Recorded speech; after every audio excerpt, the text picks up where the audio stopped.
Hey guys, Theron Asbury here with Revital Outdoors, bringing you another exciting podcast. Tonight we're going back to the great state of Indiana. We're going to go to the BFL Buckeye division.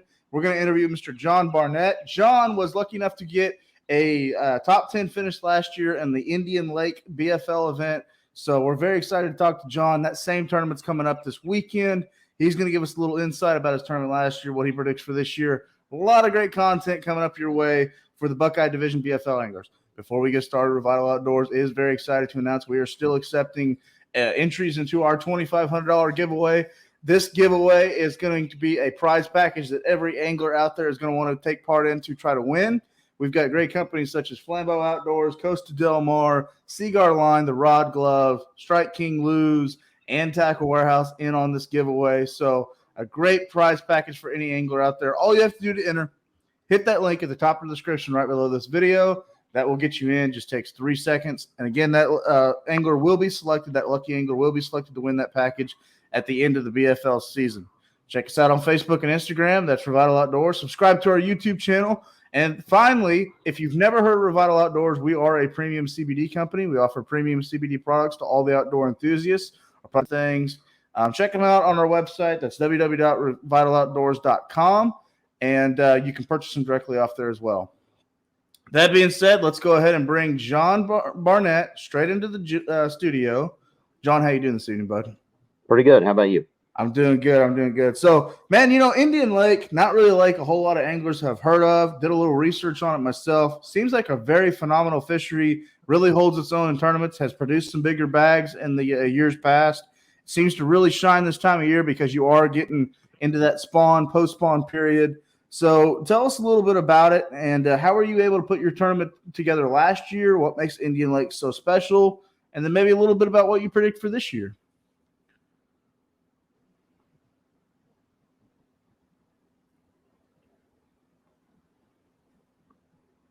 Yeah, everything kind of froze up there a little bit. But yeah, I'll go ahead and talk about Indian Lake. It's a pretty small lake. It's only about a little over 5,000 acres.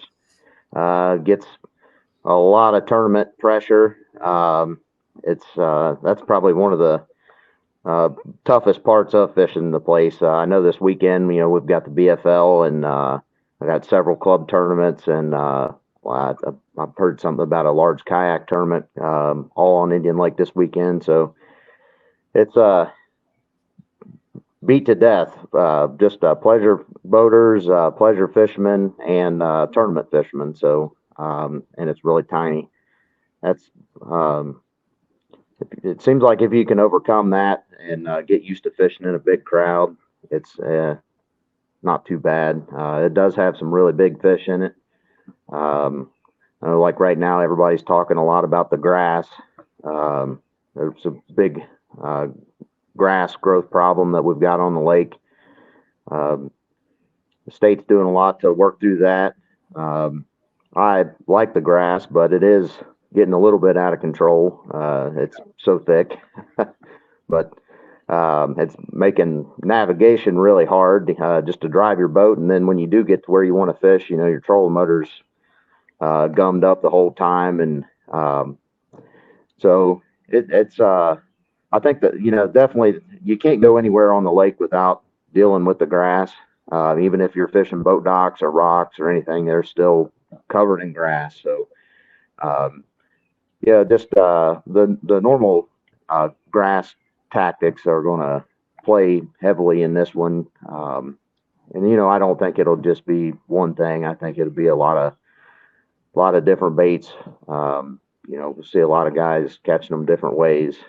And it's everywhere. The fish are all in all the stages right now. I'm sure there's still some on the beds, some that have spawned a while ago, and I'm sure there's still some coming. So it's setting up good for everybody if you can just settle down with the all the boats around you and deal with the grass and kind of figure out how to make it work for you. So Absolutely. Should be a good event. It's going to be, good weather. It's going to be hot.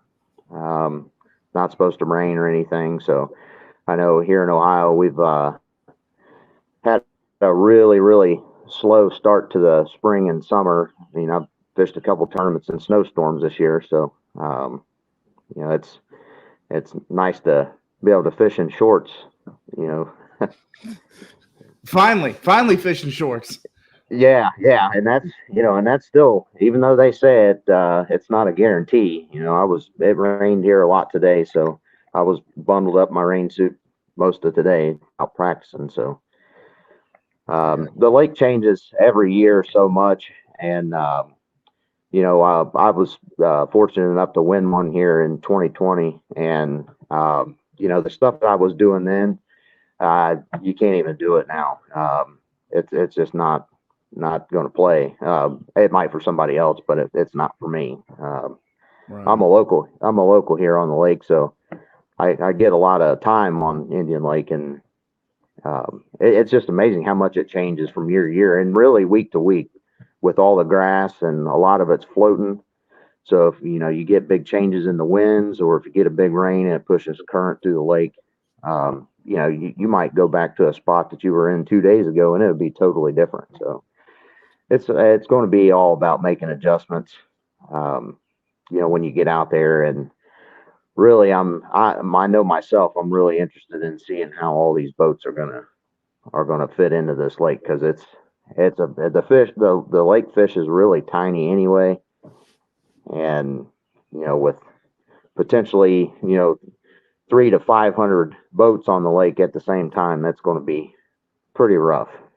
So. Absolutely. So let's break it down a little bit. We talk about that there's going to probably be all stages of the spawn. You mentioned that anglers can probably go up shallow, can go deep. It sounds like the anglers really this weekend can do whatever they want to catch fish. So let's kind of, Indian Lake, again, we mentioned it's not really a known bass fishery, but it does really hold its own. I mean, it can really produce some big bags.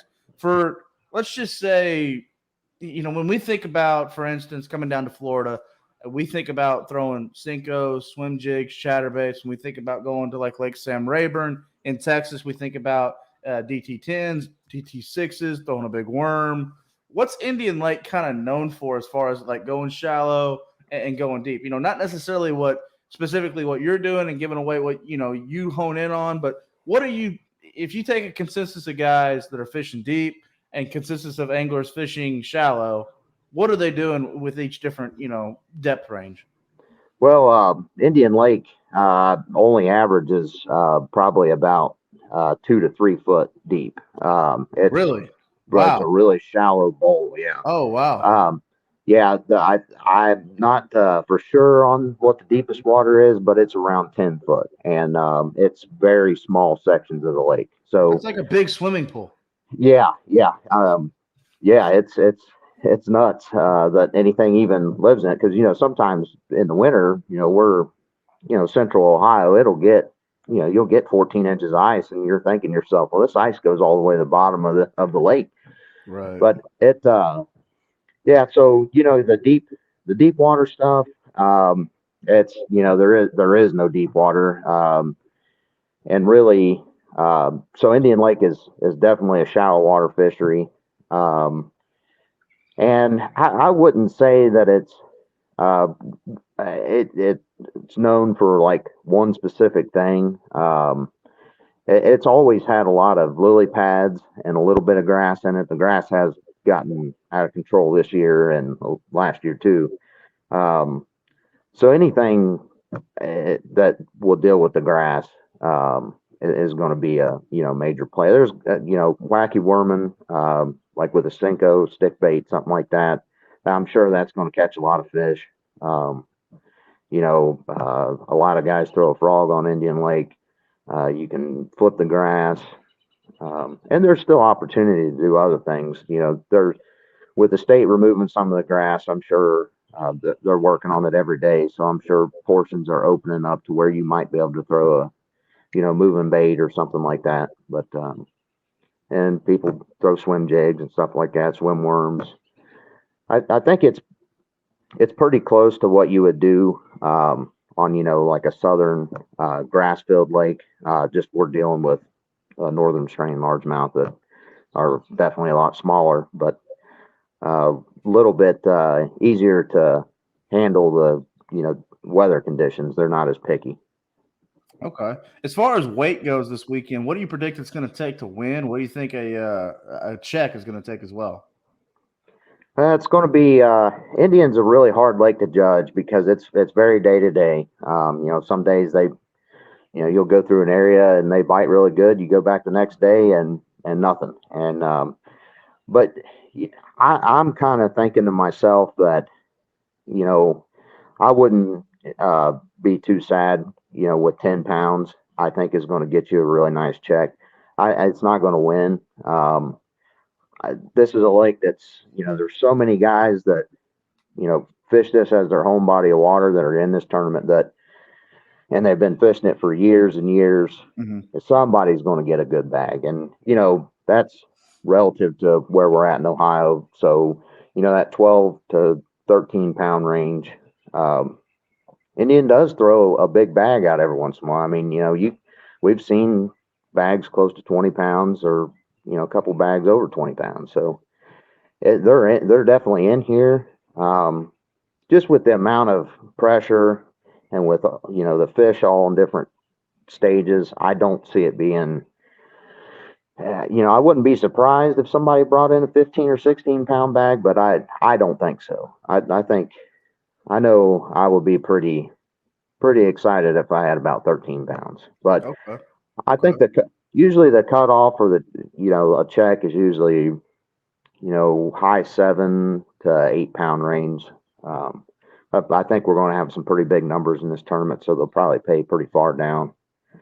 So usually, being the spring the way it is, I think 8 pounds will get you a check, and 10 will get you a pretty nice check, and then 12 or 13 will probably win it.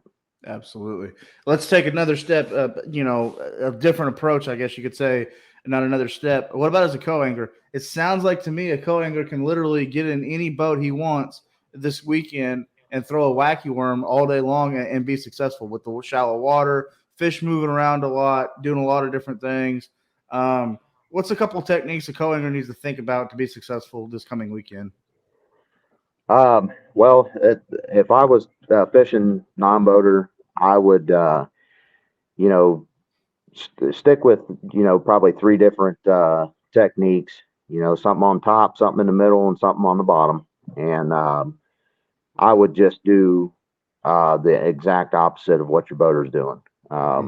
That's what I would do. If your boater's throwing a frog, I'd throw a swim jig or flip the grass or something like that. There doesn't seem to me like there's a ton of fish to be caught, since they're all in all different stages. So, if he's, throwing a swim jig, he's probably going to catch the fish that will bite the swim jig. So, that's when you need to throw the wacky worm or something like that.